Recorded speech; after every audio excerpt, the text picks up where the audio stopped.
Hello there, and welcome to the Kirk Minahan wrap-up show for February 5th, 2021. Today's show was titled Flood Work after Ballum Gold columnist and reporter wrote a story in the Boston Globe that was, they talked about it on Wednesday's show, but this show was recorded Wednesday night with Mike, and they decided to give Bob a call in which he said he was doing some flood work, which I'm not entirely sure what that means. Was he wet vacuuming water?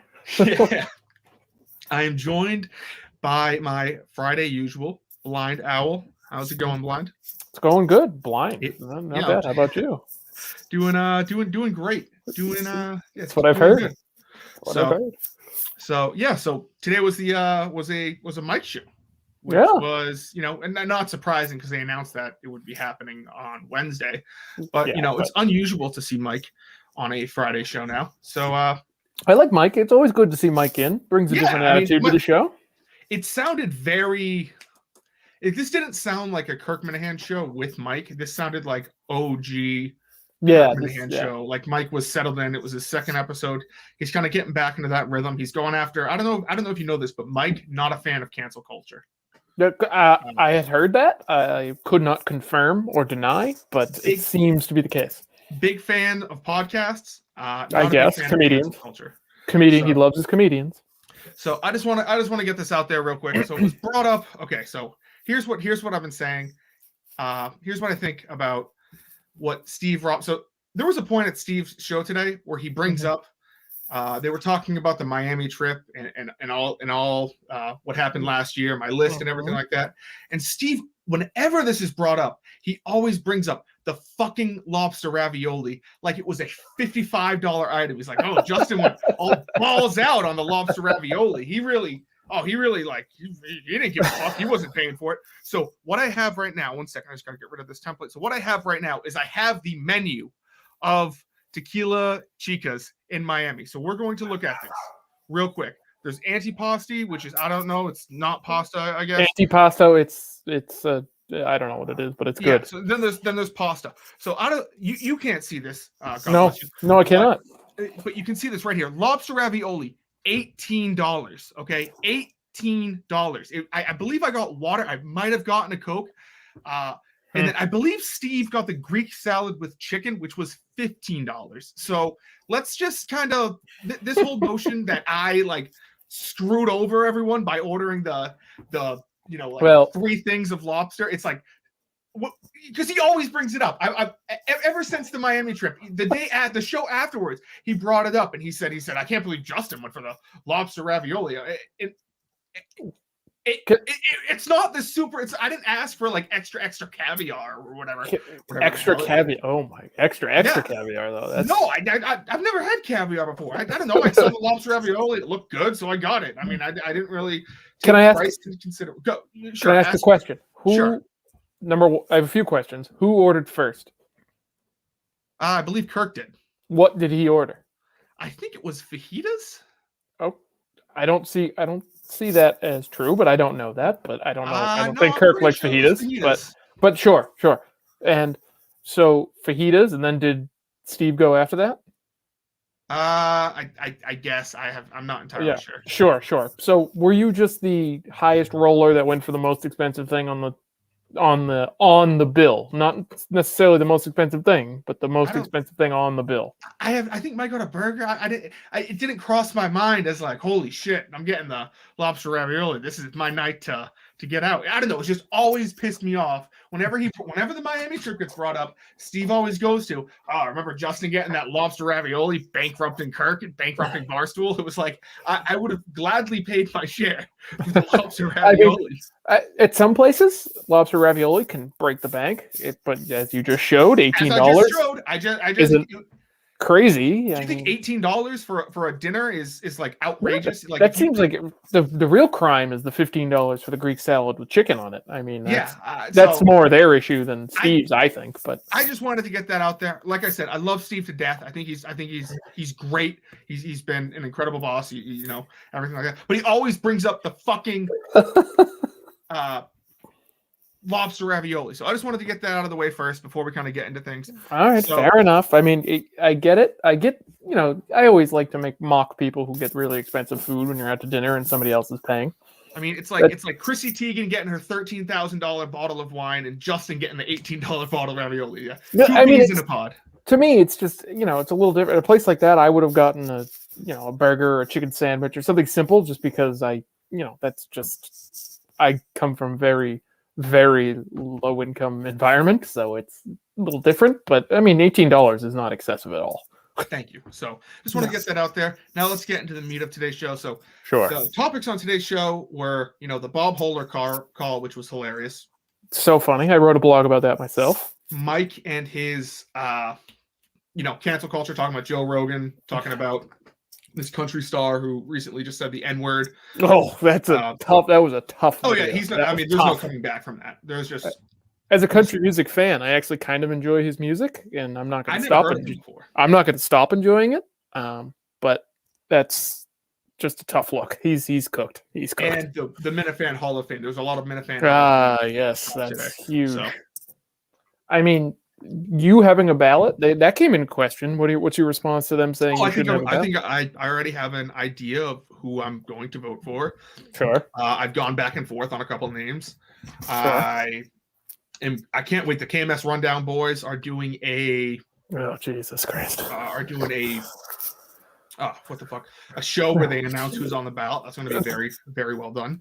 It'll be it'll be interesting. I'm not sure. Well done may not be the phrase, but it'll be interesting. I promise you that. Ziggy Robinson, Red are my boys. The bias is going to be clear, but okay. I think they can put away their biases for this. I truly do believe that. Let's hit on the Minifan Hall of Fame ballot stuff first. Sure. There were some names thrown out there that I didn't even consider. Like, I didn't consider an intern Will. I didn't consider someone like, I think at one point they brought up like a Twitter account. I think it's like 860 report or 617 report. 617 report. Yeah, that goes back to the WEI days. So I think I'm going to be kind of representing the quote unquote min cells, because there were a couple names brought up today that they were talking about from the EEI days, and I have no idea. Yeah, I mean, who they are.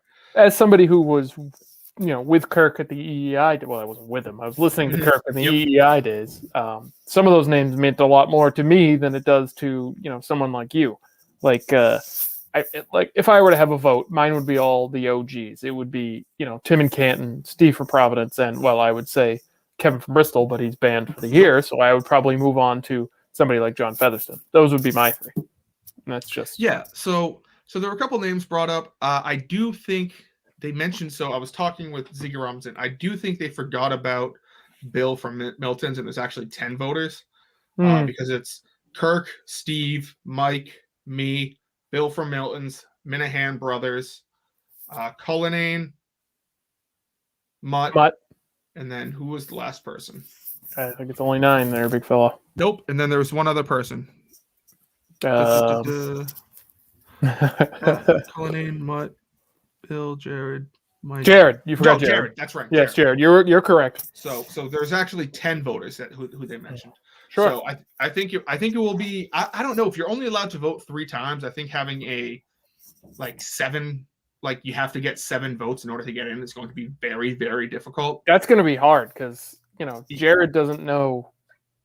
Yeah. Some of the people that he doesn't know some of the people that Mutt will know. Like, Mutt will probably vote 617 report, John Featherston, and, Yeah. See, me and Mutt, I believe, are going to have totally different ballots. And if we do that, well, then how is anyone I vote? It's just it's just going to be tough getting. It's going to be tough. I mean, you might get one, and I think that's maybe the goal here is to get a couple. 3 aren't going to get in. The statistics just say 3 aren't going to get in. But no, I think the Rundown boys are going to go do a good job today. Mike brought up today. He's like, what if they put someone like Rich Kellner on there? And he was. They would. He was. I don't think they would. So I say there's a huge, very huge probability that Kirk gets the ballot on Monday and absolutely eviscerates it. And just destroys what they did. He's never done that with a ballot ever previously submitted. No, he's never done anything to that effect. But I did hear him say, like, what about Ned Snark? And I was like, that's one of the names. That was one of the first names that you shit on when I presented the ballot last Friday. So, but I like Ned. I'm a Ned guy, but yeah. You know. So I think this is going to turn into a thing. I believe he said, what was it? May 15th is when the ballots are due. May 20. It's the Portnoy's death date, which I believe is the 22nd or 27th. Yes. One of those dates fits in. So that's when and then they would be presented in Madawaska in Madawaska, which also big news was announced today. The date is June 5th, 2021. I can't wait. I am so hyped to go up to Madawaska. I didn't get to go up last year. Yep. I would love to. Trying to get a ride up there, see if the fiance will allow me to go is the question. But that's its own set of issues that I'll work out between me and her.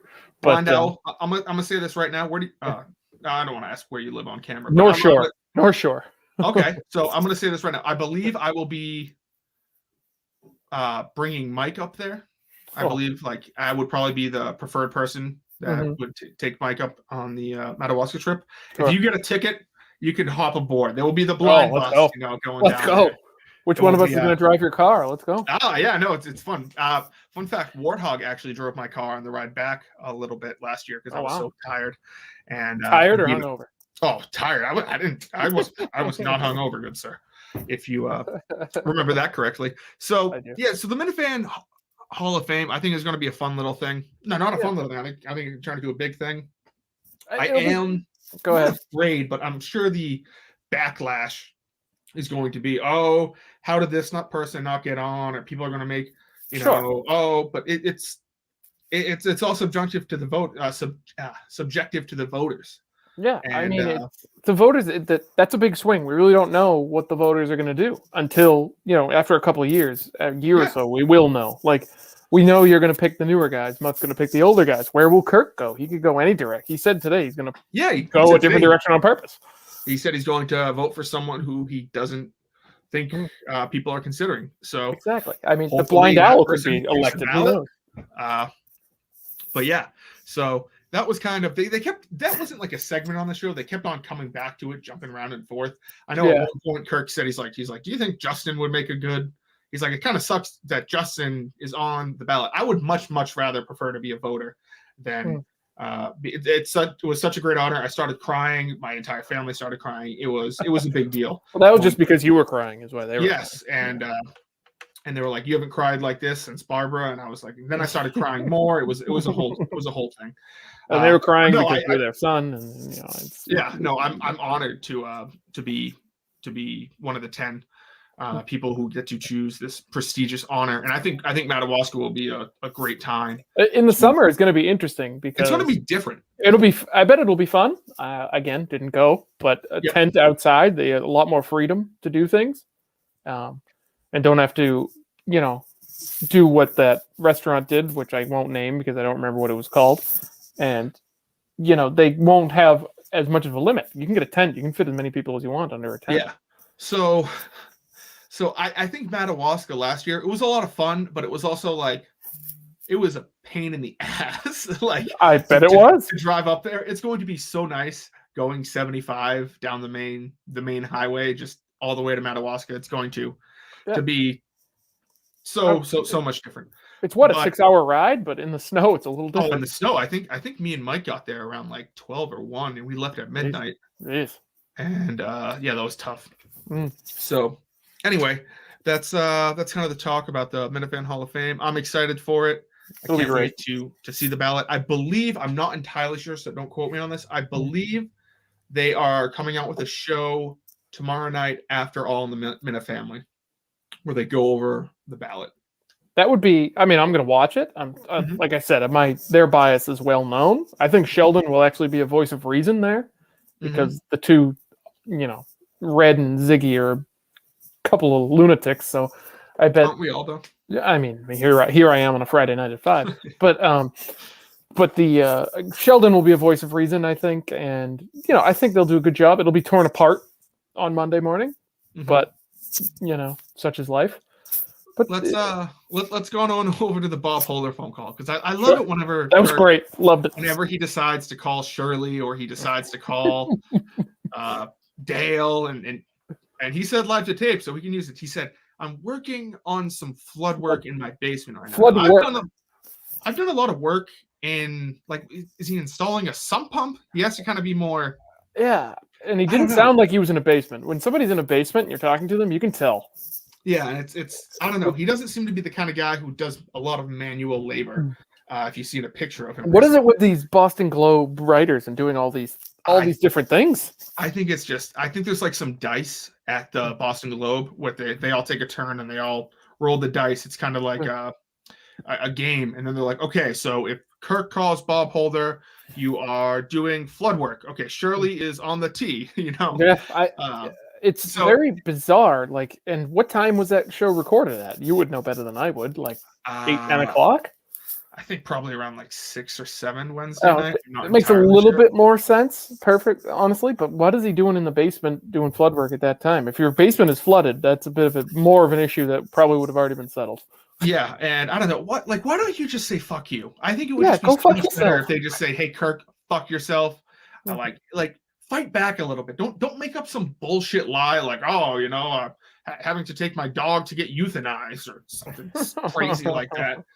Yeah, why did he hang on for the whole question? Because he didn't hang up because he heard the iPhone hang up sound. Why did he hang on for that whole question? He said it's Kirk Minahan, and he just hung on.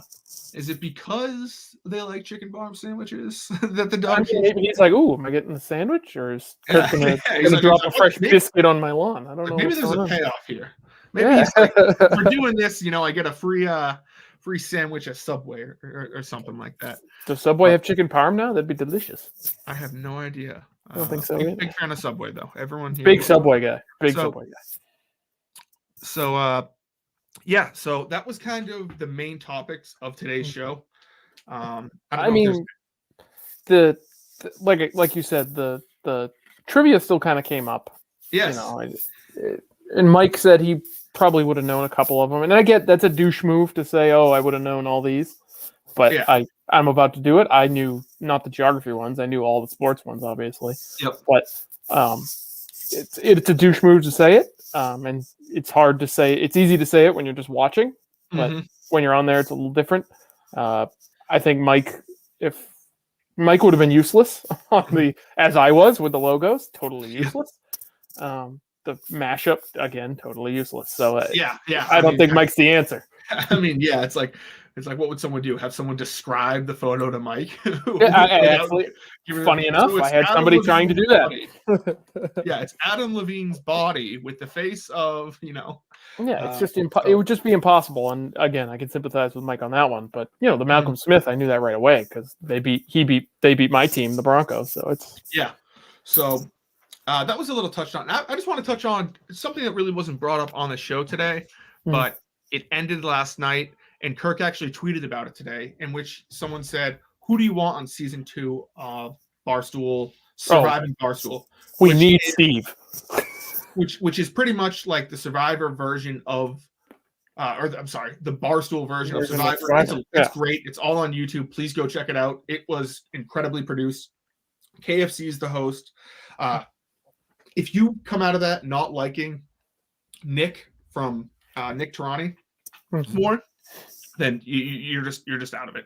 He was great. He's hilarious. He might be the funniest, like just the pure best comedic person at Barstool. I had please go watch it. So anyway, is he the one who's doing dirt bike repair in downtown Boston as well? Yes, he's the one who repairs dirt bikes. Wow, multi-talented. So Kirk said, so someone tweeted out, like, who do you want in season 2 of Surviving Barstool? And Kirk just said Steve, period, which is the perfect response. Perfect answer. We need to see Steve having, so the premise of it is you need to survive, you need to quote unquote survive. You need to stay in the Barstool New York office for a week. You can't leave. You have to do certain challenges that test like your memory or your physical abilities and something like that to win immunity. And then the way you interact with people is big because they can vote you off if they think you're a dick or so it's pretty much like I'm a Steve guy. love me some Steve, but he would be voted off in about 15 seconds. Just because of his, he says he doesn't give it off, blah, blah, blah, on Wednesday, but he gives off the I'm better than you vibe just because of the way he speaks and the way he just kind of carries himself. And he might be a great guy. I've never met him. So I'm just saying what he sounds like on the podcast. I think what would happen is he would start saying some of these weird phrases and people would be like, what the fuck are you talking about? And he would explain them and he'd kind of be like the lovable guy. Like everyone will be like, hey, Steve, hey. Nope, not at all. So, I don't think so at all. I could see, or maybe there would be the Kirk Minahan bias that some There's that too. They just vote off anyone from Kirk Minahan. He's not towards. Yeah. So I don't know. I just kind of I thought I'd bring that up. It was a lot of fun watching that. Please go check that out on the YouTube. The last thing I want to say is that there's a Rough and Rowdy tonight, which is the. I didn't buy it, but I would love to see it. It's I bought it. It's going to be great. Billy Football, the intern for Pardon My Take, is fighting Jose Canseco. So no, say that name again. Jose Canseco. Canseco? Yes. Now he's a known. Now here's where Billy Football may be in some trouble. Jose Canseco, known juicer. There was an interview today he had with Roan, where he pretty much said they were like he goes, oh, your body doesn't look natural, and he's like, it's not natural. It's not. He's probably used for this. There's no drug test for this nonsense, I assume. So I think that's going to be a lot of fun. I tweeted earlier. We need a Minifan Rough and Rowdy. Me and Mike need to square off. I don't know. I'm not a fighter. I'm a lover, but I would. Intern Will versus Intern Justin. I'd watch that. No, I'm not. Oh, that'd be great. I don't know. I was thinking about it, and I think I would. I don't know. It'd be fun, but I don't know. Maybe I'd take the physical beforehand, and they just go no. So, you have to pass a physical. I think you have to make sure your heart's okay, and that you're not just going to die on the spot. I remember there was a very overweight woman who I think she weighed like 500 pounds, and she didn't pass the physical, so she wasn't able to fight. So you can't have formal training to do those, correct? What'd you say? You can't be it's amateur boxing, so you can't have ever. Oh, it's boxing? Oh, I'd be screwed. Yeah. I thought it was MMA. It's there's been a couple, body slams and things I was about to say that would be right up my alley. But no, former wrestler, but I believe the only rule is that you can't have boxed professionally before. But yeah, you can go through training and everything like that. Oh. It's a lot of fun. So me and Mike would have a good battle, I think. Yeah, no, I think Mike Portnoy also said Blind Mike would be the only Barstool employee he would ever fight in Rough and Rowdy. Oh, I'd love to see that too. Although Mike outweighs him probably by 150 pounds. But so I think so. Head to buyrnr.com if you'd like to check that out. It's completely worth the $20, and so I highly recommend it. So. Anyway, I think that does all for today's show, Blind Owl. Unless you have sweet. No, I mean, other than the whole Hall of Fame, if anyone votes me in, thank you, I appreciate it. I doubt they will, but hey, such is life. I don't know. Well, let's wait till next year to see.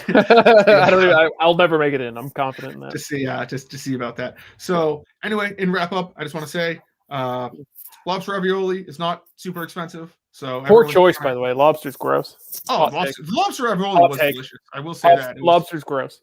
Okay, well, I'm not a huge just lobster by itself fan, but lobster ravioli was very good. So that wraps up. I'm excited to see the ballot for the Minifan Hall of Fame. Bob Hohler's a complete moron who has no idea what he's doing. And check out buyrnr.com, and I will talk to you on Monday.